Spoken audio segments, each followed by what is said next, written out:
মেঘ চুরি কি আসলে সম্ভব? চৈত্র মাসের তপ্ত দুপুর, কাঠফাটা রোদে মাঠের বুক ফেটে চৌচির।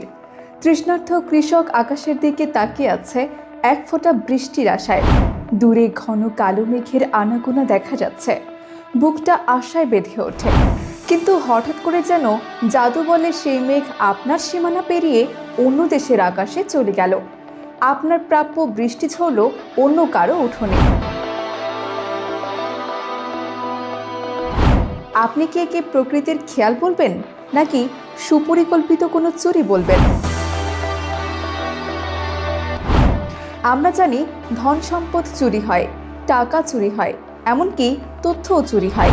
কিন্তু আকাশের মেঘ কি আদৌ চুরি করা সম্ভব? আকাশ কি এখন কোনো শক্তিশালী দেশের ব্যক্তিগত সম্পত্তি, নাকি এর পেছনে লুকিয়ে আছে কোনো ভয়ঙ্কর বৈজ্ঞানিক যুদ্ধ?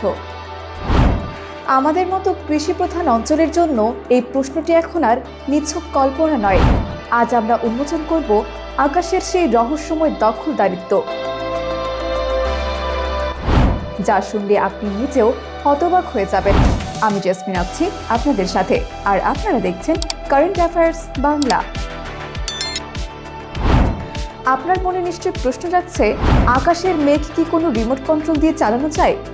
উত্তরটা হলো, পুরোপুরি না হলেও মেঘকে প্রলুব্ধ বা লোভ দেখানো অবশ্যই সম্ভব। আর বিজ্ঞানের ভাষায় একে বলা হয় ক্লাউড সিডিং। একটু সহজ করে ভাবুন, আকাশের মেঘগুলো হলো এক একটা জলীয় বাষ্পে ভরা স্পঞ্জ। কিন্তু সেই স্পঞ্জ থেকে জল ঝরানোর জন্য একটা উস্কানির প্রয়োজন হয়। প্রকৃতিতে সেই কাজটি করে থাকে ধূলিকণা। কিন্তু যখন প্রকৃতি চুপ থাকে, তখন মানুষ নিজেই নামে সেই উস্কানি দিতে। মানুষ বিমান বা রকেটের মাধ্যমে মেঘের ভেতর ছিটিয়ে দেয় সিলভার আয়োডাইড বা সাধারণ লবণের গুঁড়ো। এগুলোকে বলা হয় বীজ বা সিডস। এই কণাগুলো মেঘের ভেতর ঢুকতেই ম্যাজিক শুরু হয়।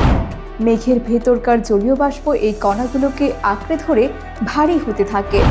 আর যখনই তারা যথেষ্ট ভারী হয়ে যায়, ব্যাস, অসময়ে ঝরঝরিয়ে নেমে আসে কাঙ্ক্ষিত সেই বৃষ্টি। কিন্তু এখানে একটা বড় রহস্য আছে। এক বালতি জল দিয়ে যদি আপনি নিজের উঠোন ভেজান, তবে পাশের জনের উঠোন তো শুকনোই থাকবে, তাই না? মেঘের ক্ষেত্রেও ঠিক তাই ঘটে। আকাশ কিন্তু অফুরন্ত মেঘের ভাণ্ডার নয়। এখন প্রশ্ন হলো, বিমানের মাধ্যমে কেমিক্যাল ছিটিয়ে আমি যদি জোর করে আমার এলাকায় বৃষ্টি নামিয়ে নেই, তবে পাশের দেশের জন্য বরাদ্দ সেই মেঘগুলো কি শেষ হয়ে গেল না? এটাই হলো সেই অদৃশ্য যুদ্ধ। আমি কি আমার প্রয়োজনে পাশের দেশের মেঘ চুরি করে নিলাম? এই বৈজ্ঞানিক কারসাজি কি তবে পৃথিবীর পরবর্তী বড় সংকটের কারণ হতে যাচ্ছে? ঘটনাটি 2018 সালের জুলাই মাসের তপ্ত এক দুপুরবেলা। পুরো বিশ্ব তখন এক অবাক করা সংবাদের সাক্ষী হলো। ইরানের সিভিল ডিফেন্স ফোর্সের জেনারেল গোলাম রেজা জালালি একটি সংবাদ সম্মেলনে মাইক্রোফোনের সামনে দাঁড়ালেন। সারা পৃথিবী স্তব্ধ হয়ে শুনল তার সেই দাবি। জেনারেল জালালি সরাসরি অভিযোগ করলেন, ইরানের আকাশে মেঘ আসছে ঠিকই, কিন্তু সেই মেঘ থেকে এক ফোঁটা বৃষ্টিও ঝরছে না। কারণ হিসেবে তিনি আঙুল তুললেন চিরশত্রু ইসরায়েলের দিকে। তিনি দাবি করলেন, ইসরায়েল এবং তাদের প্রতিবেশী একটি দেশ মিলে গোপন মিশন চালাচ্ছে। তাদের কাজ হলো ইরানের সীমান্তে ঢোকার আগেই মেঘগুলোকে বন্ধ করে দেওয়া।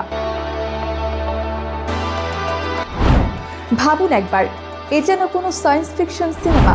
গোয়েন্দারা যেমন ফাইল চুরি করে, ইসরায়েল কি তবে তেমনিভাবে আকাশ থেকে মেঘ চুরি করছে? জেনারেলের দাবি ছিল, মেঘগুলো যখন ইরানের সীমানায় ঢোকে, তখন সেগুলোর ভেতরে থাকা জলীয় বাষ্প কেমিক্যাল দিয়ে আগেই নিঃশেষ করে দেওয়া হয়। ফলে ইরানের কৃষকরা চাতক পাখির মতো চেয়ে থাকলেও তাদের ভাগ্যে জোটে শুধু ধুধু মরুভূমি। ইসরায়েল অবশ্যই দাবিকে স্রেফ হাস্যকর বলে উড়িয়ে দিয়েছিল।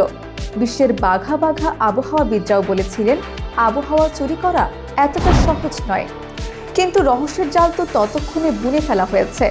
মানুষের মনে গেঁথে গেছে এক অদ্ভুত আতঙ্ক। তবে কি সত্যি এখন থেকে শক্তিশালী দেশগুলো দুর্বল দেশের উপর খরা চাপিয়ে দিতে পারবে? আকাশ কি তবে এখন নতুন এক যুদ্ধক্ষেত্র? ইরানের এই ঘটনাটি কেবল একটি অভিযোগ ছিল না, এটি ছিল পৃথিবীর জন্য এক সতর্কবার্তা।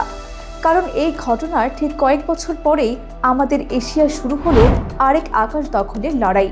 আর সেই লড়াইয়ের কেন্দ্রে আছে আমাদের প্রতিবেশী দেশ চীন। ইরানের সেই অভিযোগ হয়তো অনেক দূরে ছিল, কিন্তু এবার নজর ফেরানো যাক আমাদের একদম ঘরের কাছে তিব্বতের মালভূমি বা হিমালয় অঞ্চল, যাকে বলা হয় পৃথিবীর তৃতীয় মেরু। আমাদের গঙ্গা, ব্রহ্মপুত্র আর মেঘনার প্রাণভোমরা লুকিয়ে আছে এই পাহাড়ের বরফ আর মেঘে। কিন্তু এখানে চীন শুরু করেছে এক দানবীয় প্রকল্প, যার নাম স্কাই রিভার। চীন দাবি করছে তারা আকাশেও একটি নদী তৈরি করবে। প্রায় 16 লক্ষ বর্গ কিলোমিটার এলাকা জুড়ে তারা হাজার হাজার ফার্নেস বসিয়েছে, যা মেঘের ভেতর কেমিক্যাল পাঠিয়ে কৃত্রিম বৃষ্টি নামাবে। কিন্তু ভয়টা ঠিক এখানেই। হিমালয়ের যে মেঘগুলো আমাদের দেশের আকাশে আসার কথা, চীন কি সেগুলো মাঝপথে আটকে দিচ্ছে? যদি আমাদের নদীগুলোর উৎসস্থলে বৃষ্টির ভারসাম্য নষ্ট হয়, তবে কি আমাদের এই সুজলা সুফলা বাংলা অচিরেই এক বিশাল মরুভূমিতে পরিণত হবে? কিন্তু ভাববেন না, মানুষ প্রকৃতির উপর এই আধিপত্য শুধু চালিয়ে যাচ্ছে। প্রকৃতিও মাঝে মাঝে তার রুদ্রমূর্তি নিয়ে পাল্টা আঘাত করে। আর তার সবথেকে বড় উদাহরণ হলো 2024 সালের দুবাই।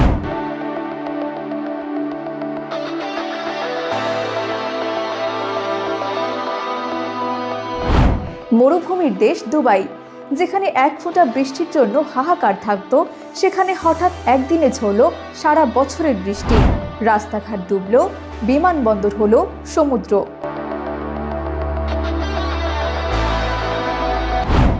চারদিকে তখন প্রশ্ন উঠল, তবে কি অতিরিক্ত ক্লাউড সিডিং করতে গিয়ে দুবাইয়ের কৃত্রিম প্রযুক্তির নিয়ন্ত্রণ হারিয়ে ফেলেছিল? চীন যখন আকাশ দখলের লড়াইয়ে মত্ত, আর দুবাই যখন প্রকৃতির মার সামলাচ্ছে, তখন আমাদের মতো সাধারণ মানুষের মনে একটাই প্রশ্ন ঘুরপাক খাচ্ছে: মেঘ কি সত্যি এখন এক অদৃশ্য মরণাস্ত্র? এই অসম লড়াইয়ের শেষ পর্যন্ত জয় কার হবে, মানুষের প্রযুক্তির নাকি প্রকৃতির প্রতিশোধের? ইতিহাস সাক্ষী আছে, মানুষ যুগে যুগে লড়েছে জমির জন্য, ক্ষমতার জন্য, কিংবা মাটির নিচে লুকিয়ে থাকা তেলের জন্য। 20 শতাব্দীতে আমরা দেখেছি রক্তক্ষয়ী সীমান্ত যুদ্ধ, কিন্তু 21 শতাব্দীতে দাঁড়িয়ে আমরা কি এক নতুন এবং অদৃশ্য যুদ্ধের দিকে এগিয়ে যাচ্ছি? যে যুদ্ধের ময়দান কিনা কোনো সীমান্ত নয়, বরং আমাদের মাথার উপরের এই অসীম নীল আকাশ। এক দেশ কি সত্যি অন্য দেশের আকাশ থেকে মেঘ কেড়ে নিতে পারে? বিজ্ঞান বলছে প্রযুক্তি এখন সেই সীমানায় পৌঁছে গেছে, কিন্তু এর পরিণাম কি? আজ যা চীনের আকাশে বৃষ্টি ঝরাচ্ছে, তা হয়তো কাল আমাদের বাংলার কৃষকের হাহাকার হয়ে ফিরবে। যখন আকাশের বৃষ্টি আর প্রকৃতির দান থাকবে না, হয়ে উঠবে রাজনৈতিক চাল, তখন আমরা দাঁড়াবো এক চরম সংকটের মুখে। আমরা কি এমন এক পৃথিবীর দিকে যাচ্ছি যেখানে বৃষ্টির মালিকানা থাকবে গুটি কয়েক শক্তিশালী দেশের হাতে? যেখানে 1 ফোঁটা জলের জন্য আমাদের তাকাতে হবে কোনো সুপার পাওয়ারের মর্জির দিকে? মনে রাখবেন, প্রকৃতিকে যখনই আমরা শিকল পরানোর চেষ্টা করেছি, প্রকৃতি ততবারই ভয়াবহ রূপে আমাদের জবাব দিয়েছে। মেঘ কি সত্যি চুরি করা যায়? হয়তো যায়, কিন্তু প্রকৃতির ভারসাম্য চুরি করার ক্ষমতা কি আমাদের আছে? এই উত্তর হয়তো সময়ই বলে দেবে। কিন্তু ততক্ষণ পর্যন্ত প্রতিটি বৃষ্টির শব্দ আমাদের মনে করিয়ে দিবে আকাশটা এখনো আমাদের সবার। আপনার কি মনে হয়, প্রযুক্তি কি আসলেই প্রকৃতিকে জয় করতে পারবে, নাকি মেঘ চুরির এই খেলা আমাদের এক মহাবিপদ সংকেত দিচ্ছে? আপনার মূল্যবান মতামতটি কমেন্ট করে জানান। দেখা হবে পরবর্তী ভিডিওতে নতুন কোনো রহস্যময় ঘটনা নিয়ে। সেই পর্যন্ত সবাই সুস্থ থাকবেন, ভালো থাকবেন। ধন্যবাদ।